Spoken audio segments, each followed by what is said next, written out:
Somewhere there is a white liberal somewhere looking at me going, we can't tolerate this. That's true. This individual has to go. How can we get rid of him? Before I ran for governor, before I announced for governor, I went and talked to my pastor and I told him I was going to run for governor. And you know what I told him? Yes, sir. I said, I made up my mind I'm going to run for governor. And he said, that's great. And I said, yeah, that is great. He said, but I'm just going to go ahead and tell you like this. I don't know how they're going to do it. I don't know when they're going to do it, but they're going to destroy me. They're going to come after me with everything they got, and they are going to try to destroy me. And I said, I wouldn't be surprised if they do. I said, I'm going to have to guard myself. I'm going to have to guard my family, and I'm going to have to be on my P's and Q's because they're going to do everything they can to destroy me. And he asked me why I would say that. And I said, because I want you to look at this.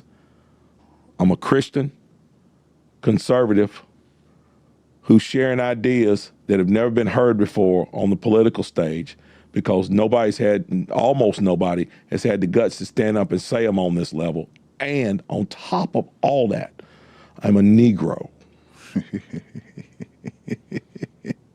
Somewhere there is a white liberal somewhere looking at me going, we can't tolerate this. That's true. This individual has to go. How can we get rid of him? And I knew that from the very beginning. Now, how they did it, ended up doing it, I was as shocked as anybody. But I always could feel, like they say, you feel like somebody's watching you. Right. I've always felt like somebody was watching me. From the time I ran for lieutenant governor, and let's be candid about lieutenant governor, they didn't really care about that. Sure. The lieutenant governor's spot is a very nice spot to be in, very nice office to serve in, but it has very limited power. But that governor spot, you're talking about appointing people to the DMV and to the DOT and to the Division of Health and Human Services. You're talking about some powerful positions that can change things in this state forever. You're talking about the fact of having a strong conservative black voice at the helm in North Carolina where other black people can look and say, hey, these ideas that this guy was talking about, he put them into place and look, it's working. My health care is better. My job, I've got a better job. My kids are going to a better school. And they're turning their heads. That changes the voting dynamics, not just for the next election cycle, but for the cycle after that and for generations after that. And they couldn't have that. They couldn't have it because I'm going to say this, and I say it on here, and I mean this to the bottom of my heart. The most racist individuals in this country are white liberals. They are the most racist individuals in this country. I have seen it time and time and time again, from the time that I was in college to the time that I spent as an activist to the time that I spent as lieutenant governor. The most vicious things that have ever been said to me in my life have been said to me. The most racist things that have ever been said to me have been said to me by so-called well-meaning, accepting white liberals. What's going on, everybody? Welcome back to the channel. It's your man Wise. We got to check out this interview. Pastor John sits down with former Lieutenant Governor Mark Robinson. Y'all know how I feel about Mark Robinson, man. A lot of respect for the brother here. He ran for governor down in North Carolina, man. We were pulling for him. We donated to his campaign. We hoped that he would have pulled out the W. And unfortunately, he just had the odds stacked against him down there in that state. Let's get into this video. You guys got to see this for yourself. Like, share, subscribe. That's the thing about that campaign that I regret. I'm not going to say that I regret the most. The thing that I really, really, really, truly regret the most. There are some essential truths that I'm not going to say I relented on, but I kind of backed off of during that campaign. Yeah, let's see. And I'm very sorry that I did it, and I'm never going to do it again. And it's a message that I could intend to send to the Republican Party. And those essential truths they're simple. Number one, the United States of America is the greatest country on earth. Amen to that. Number two, the United States of America is God's country. God founded this nation. This nation was founded under God. Yes. And God is the one that put the wisdom in the men and women who created this nation and our founding documents. And without him, this nation is nothing. Number three, life begins in the womb. And it's sacred. That's right. And it should be protected in the womb. That's right. And there are zero exceptions. And if anybody doesn't like that, that's too bad. You know, I tell people all the time, you know, I sometimes I keep Kleenex on me, because if I say something to make you cry, I'll hand you a tissue and you can go to the corner and cry. But that's the bottom line, as it's been said. Life begins in the womb, and life is sacred. Life is a gift from God, and it should be protected from conception. No exceptions. Right. I agree with him there. Put a 1 in the chat if you agree with everything that he just said there. Put a 2 in the chat if you disagree, and then behind that 2, let me know what you disagreed with. And then there's some others. You know, there are only 2 genders. And there's no question about that. Right. No question about that. No ifs, ands, or buts. And I think that if we are going to move forward as what we call conservatives, as Christians, we need to stand on those principles. And we don't need to ever take a step back. And on some of those issues, I took a step back, and I never should have. I should have continued to wade forward with both feet and both fists and fight for those issues the same way I came out. The same way I came out swinging at the beginning, I should have swung that way all the way to the end. Right. But again, listen to the advice of those in the political world instead of listening to the person I should have been listening to, or the entity I should have been listening to, was Almighty God, because God was the one that put me in the position. The political world didn't put me in this position. God did.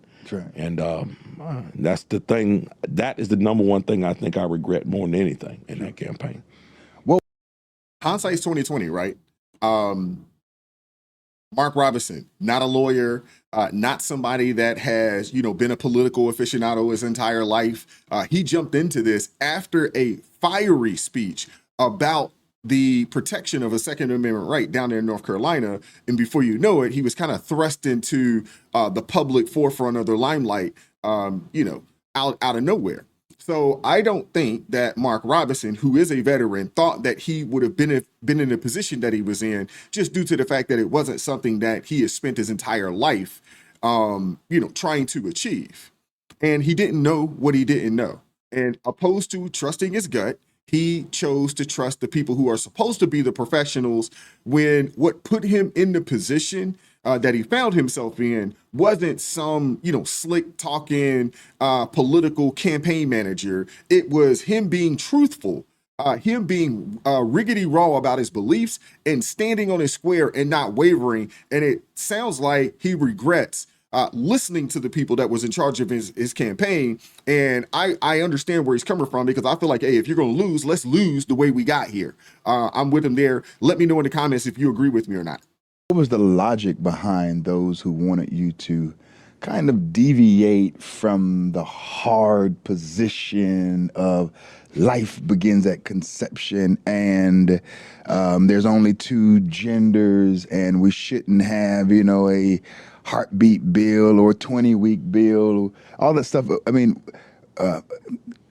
what was the logic? What was the reasoning behind it? Or what's the politics? It's always numbers. It's always numbers. You got to get this amount of swing voters. You got to get these folks. You got to get the folks in the middle. You got to get the folks on the fringes. You can't, and here's another phrase I used to hear all the time. All right. We don't want to look crazy. Are you kidding me? Crazy. Crazy. Crazy. It's crazy? You want to hear crazy? Yeah, give me crazy. In the state of Tennessee, they had to have a gaggle of I don't know how many people. They had to have a gaggle of judges in black robes tell people that it's okay to pass a law to keep from sexually mutilating children. That's crazy. That's crazy. That's crazy. That's crazy. That's crazy. Absolutely. The left is crazy. The folks who want to put men in women's sports. That's right. The folks who want to put pornographic books in elementary schools. The folks who believe that our borders should be wide open and anybody should come across unchecked. Right. The people who believe that we should defund the police. These are the people who call me crazy because of the things that I just said. That I respect life from conception, that I think America's the greatest nation on earth, and that I think there's only two genders. Now, why in the world do I care if those insane people think I'm crazy? I'm not the crazy one. That's right. I'm not the crazy one, but I am a coward when I relent to them. Wow. When I relent to them, I become a coward, and I think that may be worse than being crazy. Right. And so therefore, I would agree with him there. And there's a lot of people out there that have bent the knee. They don't feel the way that they feel, but they've bent the knee. I don't know if you guys heard, but Simone Biles, she actually shut her X account down because she decided that she was going to join the woke mob and go after Riley Gaines and anybody else who decides that it's okay, for men to participate in women's sports and dominate them. And she couldn't handle the smoke. She couldn't handle the heat, and she ended up shutting it down. But a lot of us, man, we stand on the right side of history. We stand on the right side of sanity. We're with the common sense crowd more times than not. And sometimes you could find yourself ostracized from some people because there are a lot of people willing to just capitulate with things that they don't necessarily agree with. But for the sake of, going along to get along, they'll do so. And it's sad, and it is cowardly. focus or their strategy or the logic is electability. Electability. They think that if you take those positions, although the majority of Americans agree, you won't be able to win a large swath of voters. That's right. So therefore, you have to tone down the rhetoric. Yep. Sound less like a fire and brimstone preacher. Yep. Right? That's right. And take a more middle of the road position, which puts you in the seat of neutrality, which is ultimately apathy. But that's not the Mark Keith Robinson That's right. that North Carolinians have grown to love. Yes, that's right. And so they gave you a new identity. For the lack of better words, they transed Yes, that's right. Mark Keith Robinson. Yes. And made him into something that put him in a position where David was. When David had the opportunity to fight against Goliath, Saul wanted him to use his armor. Yes. And he refused because it wasn't proven. He said, I don't need this. He had killed the lion and the bear. Yes, that's you know right. what I mean? Plucked it out of the lion's mouth and That's out right. of the bear's mouth. And so he right. knew what he knew. That's right. That's what made him the sweet psalmist of Israel and the shepherd boy that could contend for the faith and defend the flock. That's right. But putting on all this armor, I mean, it's cute, but that's Saul stuff. That's right. And so when they began to try to trans Mark Keith Robinson, they're giving you the more liberal viewpoint of conservatism. Yes. They're giving you a watered down version of conservatism now, forcing you to move away from your strength. And your strength is not so much in your personal message. Your strength has always been in your biblical worldview. Sure. You see the world through the lenses of the scripture. Yes. You could stand firmly and give a convicting message and a confrontational message at times, which is good because the gospel is confrontational, which is the main problem with the Christian church today, is that we don't want to mirror the early church. The early church was confrontational. They would cut you before they consoled you. Sure. But we have a pacifying, weak-kneed, equivocating voice in the church today. Yep. And so they pushed you out of an arena that you were comfortable with. Absolutely. And then And before Mark Robinson goes in, I'll say this. What got him into this space is what they should have stayed with. But again, when you get into that arena, you don't know what you don't know, right? And I'm sure he looks back at it, hindsight 2020, he kicks himself because what got him into the space was him being real, was him being raw, was him looking at life through a biblical lens and standing on it.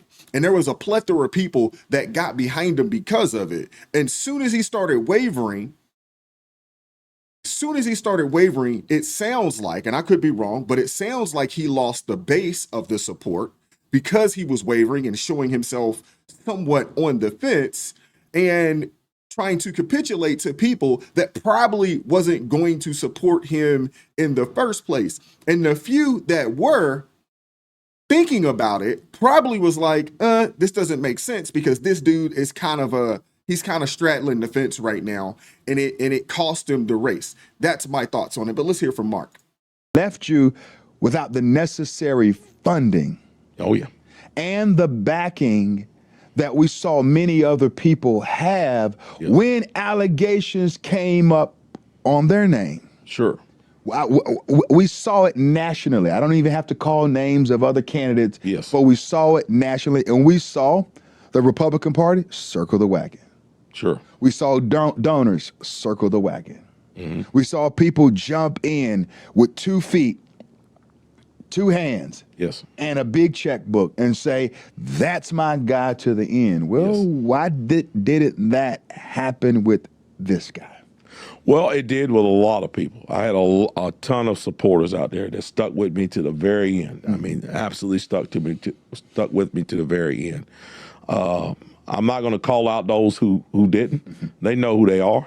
Yeah. But I can say this, and I don't have a problem saying this. And you know, if these folks want to get mad at me, get mad, but change it. Right. Let's change it. Good. When you sit and you look at the political landscape today, you look at one side, there's weirdos on one side and there's cowards on the other. And I will tell anybody this, and I'll tell them to their face, is one thing I can't tolerate is a man who's a coward. Yes. Just an abject coward. Yes. Who won't stand up and fight with his friends, who won't stand up and support their friends, That's right. who tucks tail and runs, That's right. who will bite on their nails and go, oh God, when something happens, oh my God, when something happens, you know, when they clutch their pearls, oh God, you know, they got stomach problems because something's going, come on, give me a break. I can't tolerate that. Yes, sir. We need to be in this party, we need to understand something. We have almost the entire news media against us. We have all of the left against us. We have a great deal of people around the country against this entire nation. But they really, really despise us as the people who are patriotic and stand up for this nation. If there should be a courageous people, it should be us. It should be Christian conservatives who love America. We have to be courageous, and we have to stand up for each other. That's right. You look at what happened during this past election. Kamala Harris. Yes. The worst presidential candidate in my lifetime. Maybe the worst presidential candidate in history. Look how much money she raised. The Democratic Party stuck with her, poured money into her. They were bound and determined to make her into a good candidate. Joe Biden, when he was incapacitated, did they turn their back on him? No. No. They covered it up. They hid it. They smoothed it over and made that transition as peaceful as possible between him and Kamala Harris. And I guarantee you, had Joe Biden been able, mentally, physically, to run for president again, the Democratic Party would have stuck right there with him. Folks on the left would have stuck with him and been with him, and he never would have lost their confidence. They would have been with him to the end. You can't say that with our party. I remember in 2016, at the end of the race, with President Trump, with the comment, with the, what was that, TMZ or whatever it was. I can't remember what news outlet that was. But so many Republicans were telling Donald Trump, get off the ticket, get off the ticket, get off the ticket, get out, give up, throw your hands up, give up. Yeah. Amazing. The whole grab him in the... Yeah, amazing. Yeah. Yeah. This guy is fundamentally transforming a party that had been weak-kneed and just bowing down. Right. He was turning it into the party that it needed to be, and the powers that be were ready to many of them ready to turn their backs on because a little trouble hit and didn't want to fight back. Over a locker room talk. Over locker room talk. Yeah. You know, the other side doesn't do that. Right. You can go all the way back to Bill Clinton. When Bill Clinton had his troubles, they didn't turn their back on him. They didn't. When anything that happened with Obama, they didn't turn their back on him. No. Biden, they never turned their back on him. Kamala Harris. But in our party, we have people that are just afraid. They're afraid to stand up and fight. They're afraid of the news media. They're afraid of the left. Right. My question is this. If you're afraid of the left and you're afraid of the news media, why did I vote for you?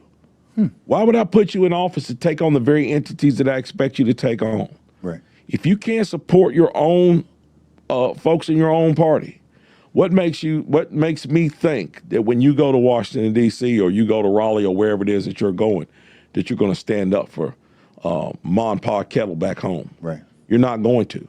When the time comes for you to stand on 2 feet and fight for what's right, you're going to fold like a wet napkin. Sure. And that's oftentimes what happens with our folks. Sure. So that was a phenomenal interview. I'm going to leave the entire interview. It's about an hour. I'm going to leave that in the description box below. Shout out to Pastor John.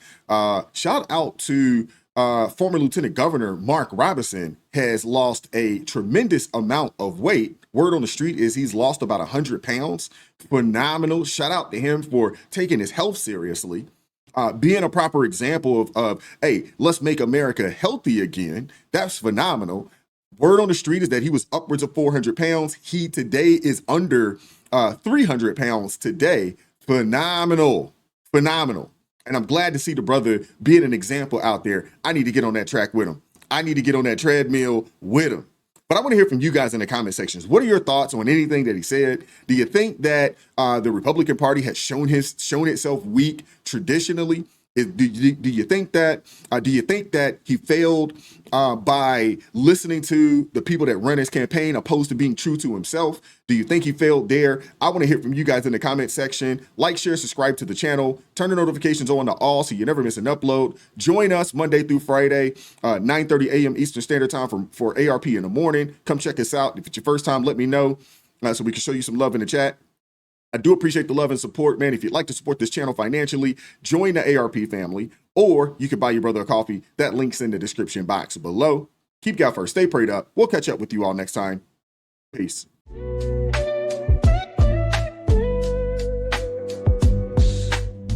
Vibes so raw, can't hide the